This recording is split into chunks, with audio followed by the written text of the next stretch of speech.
Creative ways to get more listings. So you want to build your listing business, and perhaps you want to go about it in a way that not every single other realtor in the local market area is doing, like cold calling expireds and FSBOs, but that works, to be clear. It's just there's so many people doing it. So what if you want to take a different approach? What if you want to stand out more than that and search where not everyone else is looking? Well, I've got 4 more creative ways that you can go about finding listings, and I'm gonna break it down for you in this video. And if you're new to the channel, my name is Tyler Roicki. I help people build income and wealth in real estate, and I run an international real estate team at eXp Realty. If you get any value whatsoever out of this video, all I'd ask is that you hit that subscribe button so that I can continue to share more tips and resources with you in the time ahead. And with that being said, let's dive into the video. So the first way that you can go about finding more listings is to reach out to for rent by owners, FRBOs if you want to call it that. But these are owners that have their property listed for rent that haven't yet rented it out, and you give them a phone call and see if they would be interested in selling their property. If you had a cash buyer today, or if you had a buyer in general, would they entertain an offer? And the way you say that, actually how you say that, can make all of the difference. But just to understand exactly what to do, that's who you're looking for. Anyone who owns the property, not property managers, but actually an owner manager. And some of these will be listed online, others will have a sign in the yard. And so you might be driving around and see a for rent by owner sign, put that on your list, make a call. I mean, take down the number, what have you, and run this play on them. But if you run out of numbers to call, you can also go back to properties that were rented 1 or 2 years ago that might be at a point in time where there's about to be some tenant turnover. So there's a potential if you wanted to pull a list of owners that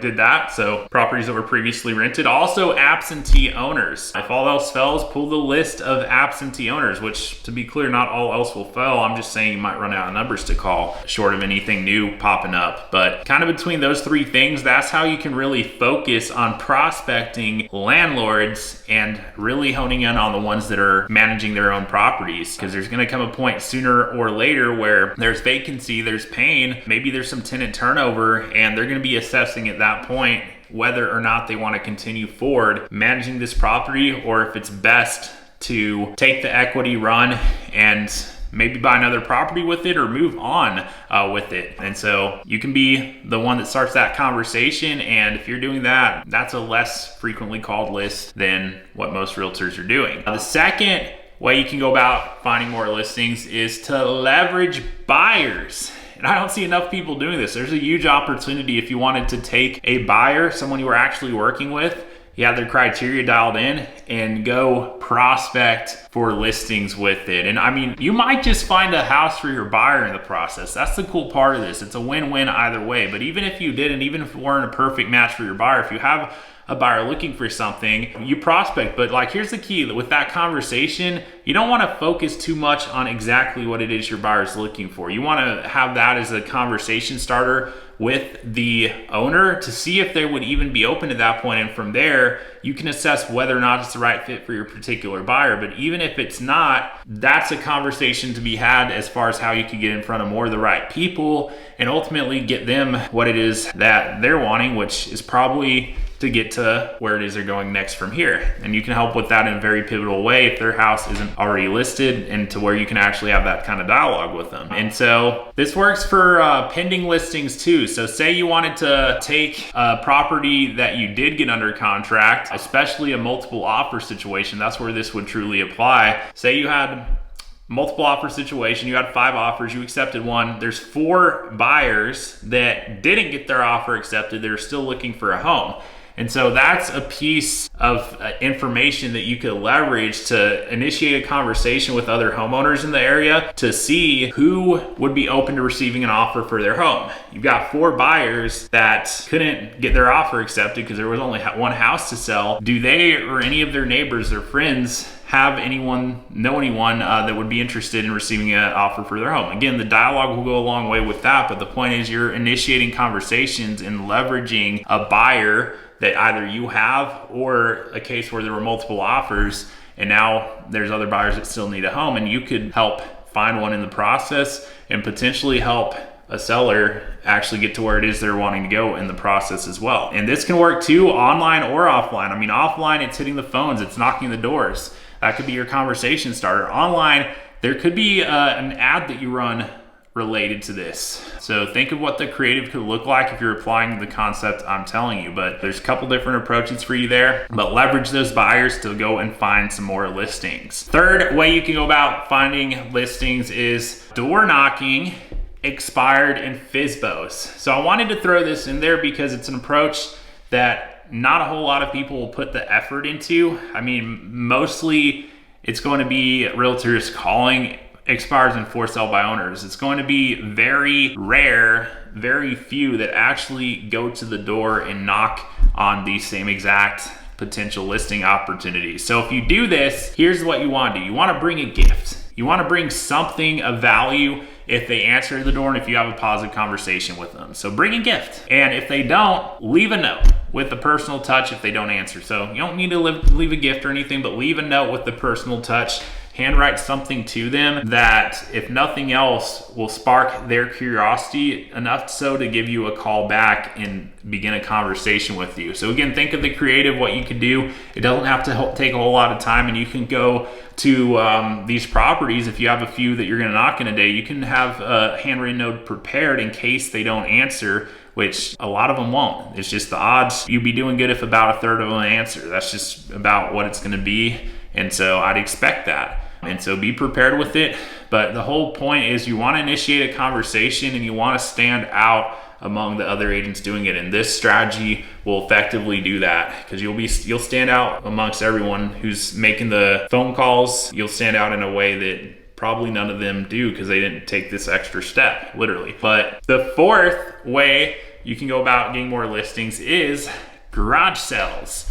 So this is going to be more of a weekend activity, but imagine if you attended a few garage sales every single weekend. So check to see what garage sales are happening in your local community nearby. You might see some garage sale signs up in your neighborhood, whatever the case is, but start a conversation. I mean, cool if you want to see what you can snag at the garage sale too. Maybe make a hobby out of that in and of itself, but make it a point to start a conversation with the owner of that home and figure out as quickly as possible what the plan is for the home. I mean, you could, as you're browsing, looking around, it doesn't have to take a lot of time, but you might see something interesting at the garage sale. If you do, great. If not, whatever. But like, you could toss a question there at some point. So, hey, what about the home? Is the home gonna get sold here as well? Or what's the game plan with that? I mean, just strike a conversation, figure that out, because like, it's not uncommon that if there's a garage sale happening, that there is some kind of plan as far as an upcoming move. Sometimes there's just decluttering, but a lot of times it will correspond with an upcoming move. So if you can be among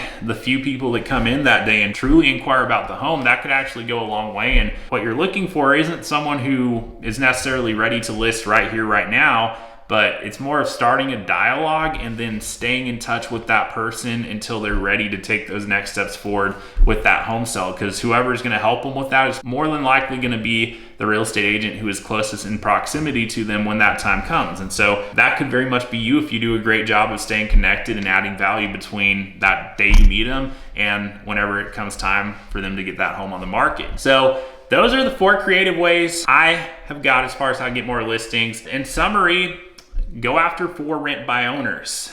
Phone prospect those, even people who rented 1 to 2 years ago, their house is out, and absentee owners, anyone who's a self-manager, especially not using property management, because they're gonna have a tendency to have more to deal with when a tenant turns over and when they have a vacancy to fill. Second is leverage your buyers to initiate conversations with homeowners in the same area to see who else would be interested in getting an offer for their home, since you have buyers that you're working with who are still looking for a home in the area. Third, door knock. Expired and for sale by owners. Go above and beyond what most other real estate agents are doing, and it gives you an opportunity to get face to face, and that's just so powerful. It goes a lot further than just a phone conversation wherever that can happen. And if not, hey, leave something like a note, something with a personal touch to spark their curiosity to actually give you a call back and start a conversation. And then fourth, garage sales. Make it a point to get in person, face to face with someone who is decluttering their house, getting rid of a bunch of stuff, and ask a question or two geared towards the house itself to figure out whether or not that's going to be on the market here sometime in the near future. And if so, make sure you have a way that you can stay in touch and continue to add value from that point onward. And at this point too, I'd like to know, I'm curious, if you watched this up to this point, what would be the way that you'd want to go about getting listings creatively? I mean, do you have anything beyond what I covered here that you feel is a strong way you can go after listings that's more creative? I'd like to know. Leave me a comment if so. And beyond that, I'd like to know what I can do to help you now or in the future. If you're someone who's serious about building your business, taking on more listings. I'm someone who helps real estate agents develop their incomes, their careers, and their lives, and really build all of that together. And so I'd love to know what I can do to bring some more value to the table for you. If there's anything about one of these strategies I can help you dial in, or anything that will help you get more listings, I'd love to connect further and see what I can do to help you get closer to where it is you want to be in the business. Because I've helped dozens and dozens of real estate agents build substantial incomes, and a lot of that business is listing based. And so I'm looking to continue to add to that with people that are committed about really becoming the best they can possibly be as real estate agents and truly in life. And so go ahead and do this. Connect with me if you're on that journey of growth. Let me know where you're at in the real estate business today, where it is you're looking to get to from this point, and I'll come back to you with some value to see how I can best help you get there. But you'll find my email in the description below, so go ahead and connect with me there. And if you got value out of this video, all I would ask is that you hit that subscribe button so that I can continue to share more tips and resources with you in the time ahead. And with that being said, thank you so much for watching the video. Until next time, I'll look forward to seeing you on the next video.